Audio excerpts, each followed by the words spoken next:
This is also without opening balance sheet problem.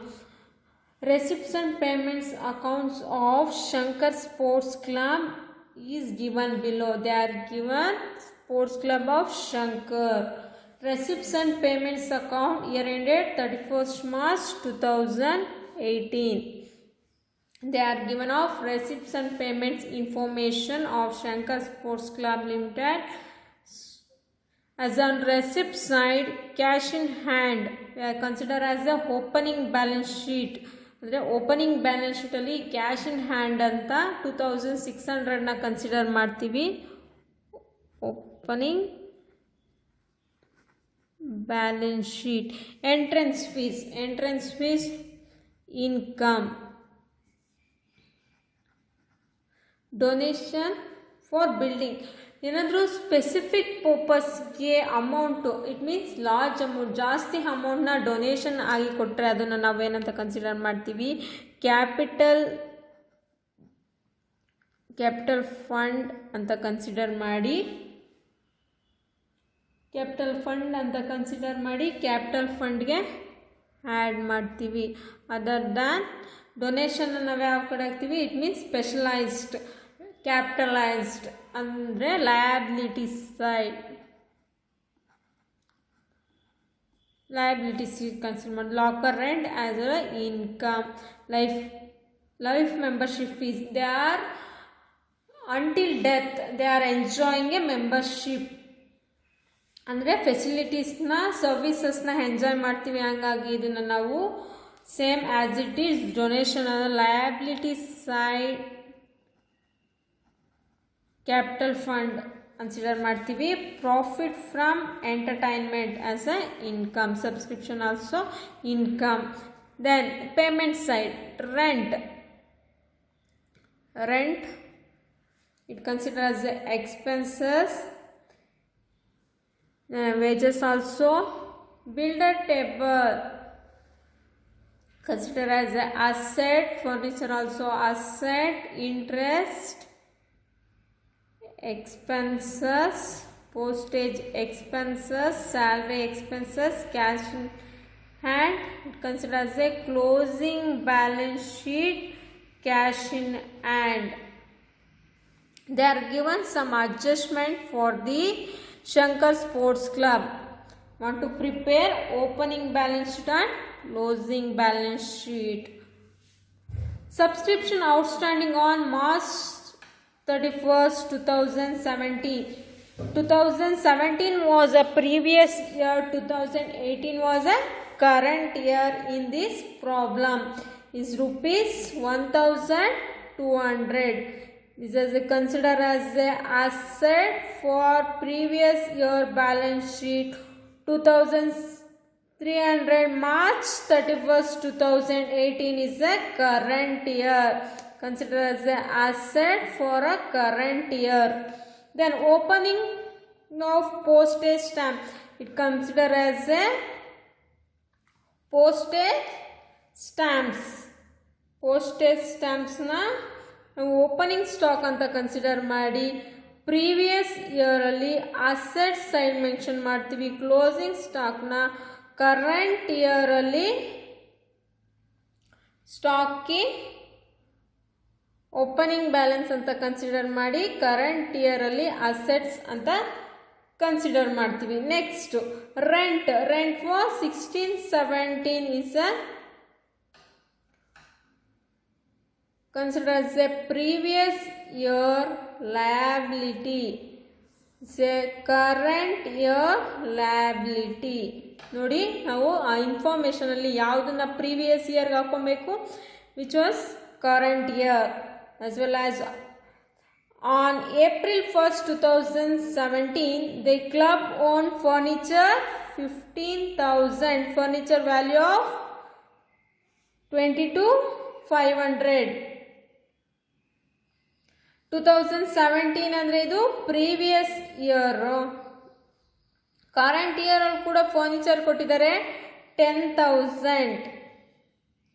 On March 31st ನಮಗೆ ಎಷ್ಟಾಗುತ್ತೆ, 31st 2018 22,000 ಆಗುತ್ತೆ. Previous ಇಯರಲ್ಲಿ 15,000 to 10,000 ಆಗುತ್ತೆ. Balancing figure ಬರುತ್ತೆ ನೋಡಿ, 22,500, then 10,000 of payments purchases and previous ಇಯರ್ದು 15,000, total 25,000.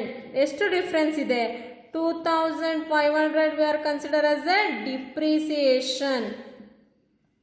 March 31st, 2018, the club took loan 20,000, 10% per annum for the year 2016-17. 16-17 ಅಲ್ಲಿ loan ಅಂತ consider ಮಾಡಿ ಲಯಬಿಲಿಟಿ ಸೈಡ್ ಹಾಕ್ತೀವಿ. ಪ್ರೀವಿಯಸ್ ಇಯರ್ ನೋಡಿ, ಪ್ರೀವಿಯಸ್ ಇಯರ್ ಏನೇನು ಕನ್ಸಿಡರ್ ಮಾಡ್ತೀವಿ, ಕರೆಂಟ್ ಇಯರ್ ಏನೇನು ಕನ್ಸಿಡರ್ ಮಾಡ್ತೀವಿ ಅಂತ ನೋಡಿದ್ದೀವಿ. ಈಗ ನೆಕ್ಸ್ಟ್ ಪ್ರಾಬ್ಲಮಿಗೆ ಬರೋಣ. ಪ್ರಾಬ್ಲಮ್ ಹೇಳಿದ್ದೀನಿ ಯಾವ್ಯಾವುದನ್ನ, which side is consider as a receipts and payment. Receipts consider as a income, payment consider as a expenses, adjustments consider as a both receipts and payments and balance sheet. Want to go through the problem without opening balance sheet problem. Balance sheet on March 31st, 2017. Previous year balance sheet na ಕಂಡುಹಿಡಿಯೋಣ. It means opening balance sheet. Opening balance sheet of Shankar Sports Club. Opening balance sheet ಅಲ್ಲಿ ಅವ್ರು ಕೊಟ್ಟಿರೋ information ಏನೇನಂದರೆ, first cash in hand. Cash in ಬ್ಯಾನ್ನ opening balance ಕೊಟ್ಟಿದ್ದಾರೆ, ಅದನ್ನು ನಾವು cash in hand opening balance amount of 2,600. Then postage opening stock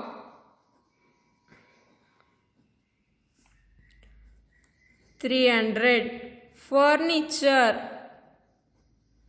furniture previous year 15,000 they are given. Then subscription, outstanding subscription. ಅದೇ prepaid subscription ಆಗಿದ್ರೆ ನಾವು liability ಅಂತ consider ಮಾಡ್ತಿದ್ವು. Outstanding subscription ಆಗಿರೋದಕ್ಕೆ ನಾವು ಅಸೆಟ್ ಅಂತ ಕನ್ಸಿಡರ್ ಮಾಡ್ತೀವಿ. Then liability side outstanding rent amount of 1,500. Loan amount of 20,000. Which side is more? 21,500.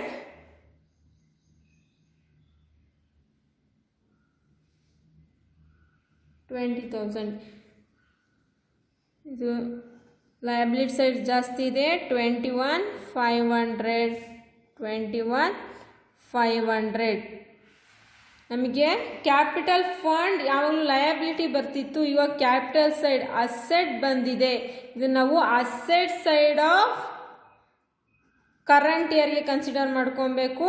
2,400. Next income and expenditure ಅಕೌಂಟ್ನ ಕ್ಯಾಲ್ಕುಲೇಟ್ ಮಾಡೋಣ. ಇನ್ಕಮ್ ಆ್ಯಂಡ್ ಎಕ್ಸ್ಪೆಂಡಿಚರ್ ಅಕೌಂಟ್ಗೆ ಅವರು ರೆಸಿಪ್ಟ್ಸ್ ಆ್ಯಂಡ್ ಪೇಮೆಂಟ್ಸ್ ಕೊಟ್ಟಿದ್ದಾರೆ. ರೆಸಿಪ್ಟ್ಸ್ನೆಲ್ಲ ನಾವು ಇನ್ಕಮ್ ಅಂತ ಕನ್ಸಿಡರ್ ಮಾಡ್ತೀವಿ, ಪೇಮೆಂಟ್ಸ್ನ ಎಕ್ಸ್ಪೆಂಡಿಚರ್ ಅಂತ ಕನ್ಸಿಡರ್ ಮಾಡ್ತೀವಿ. First one rent.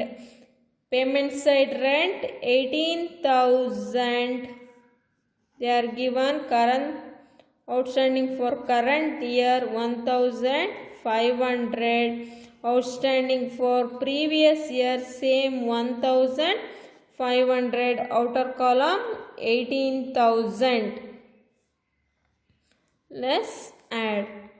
then wages ಗೆ ಯಾವುದೇ ಥರ ಅಡ್ಜಸ್ಟ್ಮೆಂಟ್ ಇಲ್ಲ, ಡೈರೆಕ್ಟಾಗಿ 7,000 ಔಟರ್ ಕಾಲಮ್. ಇಂಟ್ರೆಸ್ಟ್ ಯಾವುದೇ ಥರ ಅಡ್ಜಸ್ಟ್ಮೆಂಟ್ ಇಲ್ಲ, 2,000. postage they are given opening and closing. ಓಪನಿಂಗ್ನ ನಾವು ಪ್ಲಸ್ ಮಾಡ್ತೀವಿ, ಕ್ಲೋಸಿಂಗ್ನ ಮೈನಸ್ ಮಾಡ್ತೀವಿ.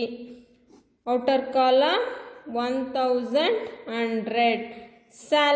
ಸ್ಯಾಲರಿಗೆ ಯಾವುದೇ ಥರ ಅಡ್ಜಸ್ಟ್ಮೆಂಟ್ ಇಲ್ಲ, 24,000 directly consider as a expenditure.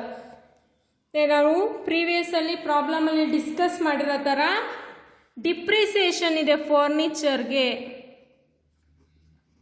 ಫರ್ನಿಚರ್ಗೆ depreciation ಇದೆ. ನಾನು ಹೇಳಿದೆ 22,500 ಕರೆಂಟ್ ಇಯರ್ ಆದರೆ ಪ್ರೀವಿಯಸ್ ಇಯರಲ್ಲಿ 10,000 ಮತ್ತು 15,000 ಫರ್ನಿಚರ್ ಇದೆ. ಬ್ಯಾಲೆನ್ಸಿಂಗ್ ಫಿಗರ್ನ ನಾವು ಡಿಪ್ರಿಸಿಯೇಷನ್ ಅಂತ ಕನ್ಸಿಡರ್ ಮಾಡ್ತೀವಿ 2,500. Then income side entrance fees amount of 3,200. ಯಾವುದೇ ಥರದ ಅಡ್ಜಸ್ಟ್ಮೆಂಟ್ಸ್ ಇಲ್ಲ, directly consider as income. Locker ರೆಂಟ್ಗೂ ಯಾವುದೇ ಥರ ಅಡ್ಜಸ್ಟ್ಮೆಂಟ್ಸ್ ಇಲ್ಲ. ನೆಕ್ಸ್ಟು ಪ್ರಾಫಿಟ್ ಫ್ರಮ್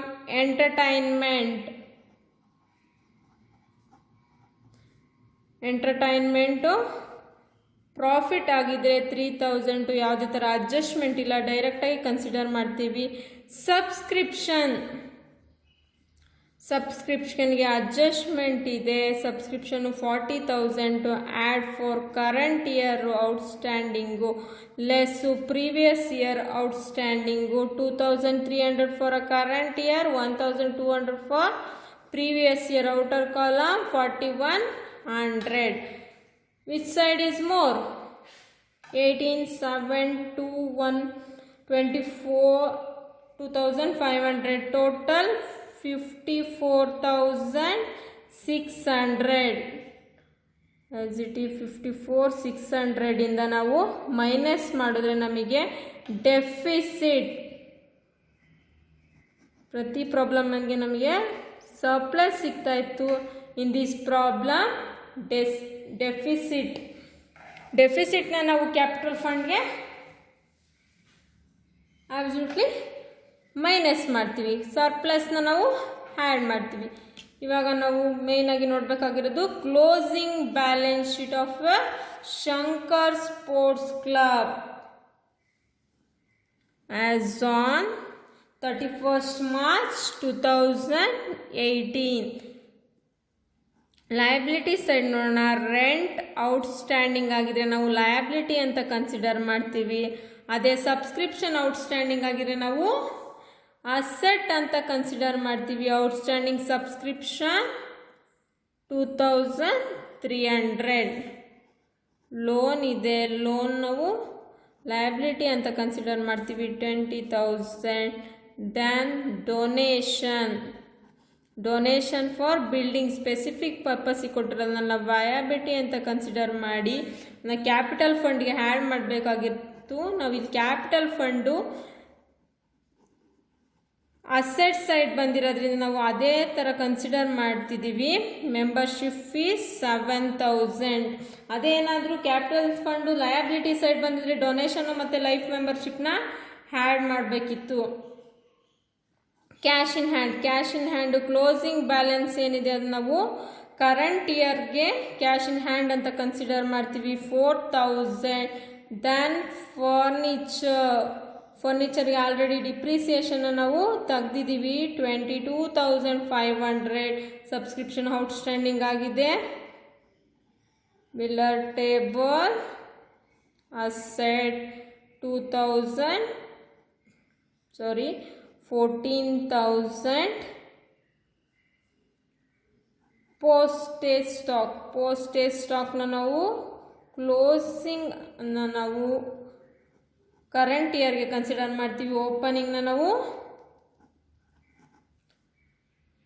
ಪ್ರೀವಿಯಸ್ ಇಯರ್ಗೆ ಕನ್ಸಿಡರ್ ಮಾಡ್ತೀವಿ. ಕ್ಯಾಪಿಟಲ್ ಫಂಡ್ ಡೆಫಿಸಿಟ್ ಬಂದಿದೆ ನಮಗೆ. ಕ್ಯಾಪಿಟಲ್ ಫಂಡು 2,400 ಮೈನಸ್ ವ್ಯಾಲ್ಯೂ ಬಂದಿದೆ. ನೆಕ್ಸ್ಟು ಡೆಫಿಸಿಟ್ ಆಲ್ಸೋ ಮೈನಸ್ ಬಂದಿದೆ. ಟೋಟಲ್ ಮಾಡಿ ಮೈನಸ್ ಇಂಟು ಮೈನಸ್ ಪ್ಲಸ್ 8,500 ನೋಡಿ ಬ್ಯಾಲೆನ್ಸ್ ಆಗುತ್ತಾ ಪ್ರಾಬ್ಲಮ್ ಅಂತ. 20, 23, 50, 51, 500. 500. This side 8,500, 14,000, 22,500, 4,000, 2,300.